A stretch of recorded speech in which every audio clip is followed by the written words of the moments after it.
Good morning. Hello, কি অবস্থা সবার? জামাই ষষ্ঠী স্পেশাল ব্লগ নিয়ে চলে আসলাম 2026। আসলে আমার একজন ননদ আছে, তো ননদ যেহেতু আছে নন্দাইকেও বলতে হবে। তো তারা স্যাটারডেতে আমাদের বাসায় এসেছিল। তো জামাই ষষ্ঠীর জন্য যা যা রিচুয়াল আছে সব আমার শাশুড়ি মা করেছে। ষষ্ঠী পূজার মাধ্যমে কিন্তু এই জামাই ষষ্ঠী শুরু হয়। এটার ঐতিহ্য কিন্তু অনেক প্রাচীন, এর সাথে জড়িয়ে আছে অনেক সুন্দর একটা আবেগ। এটা খালি খাবার উৎসব না, এটার সাথে জড়িয়ে আছে মায়ের ভালোবাসা, আদর, মমতাময়ী মায়ের আদরের ছোঁয়া, একসাথে হওয়া, মিলিত হওয়া, গল্প করা, আড্ডা দেওয়া। এটাই তো।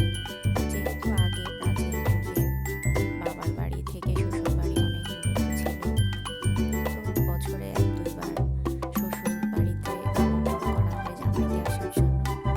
তো জামাই বাড়িতে জামাই আসে ধুতি পাঞ্জাবি পরে, শাশুড়ি মায়ের জন্য ইলিশ মাছ খাওয়ার জন্য নিয়ে আসে।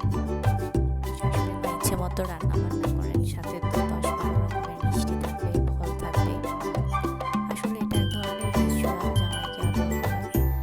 এটা তো এখন অনেক কাছেই হয়ে গিয়েছে, আগেকার কথা বলছি। তো যাই হোক, রিচুয়ালটা রয়ে গিয়েছে।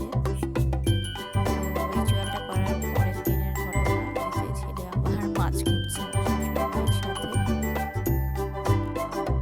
ও আসলে মাছ যে কেন ধরে আমি বুঝি না, ওকে বলি তুই ধরিস না, তোর হাত গন্ধ হয়ে যাবে। তাও দেখুন সে আমার শাশুড়ি মায়ের কাছ থেকে মাছ নিয়ে মাছ কুটবে। আসলে সে নাকি এটা করতে খুব আনন্দ পায়। তো উনি অনেকগুলো মাছ এনেছেন, ফ্রেশ মাছ, যেহেতু নদী ওপেন করে দিয়েছে, অনেক মাছ পাওয়া যাচ্ছে। তো আমার শাশুড়ি এক দাদা অনেক ধরনের মাছ নিয়ে এসেছেন। উনি আবার লোটে মাছ ছাড়া অন্য মাছ খান না, আমরা তো সব মাছই খাই।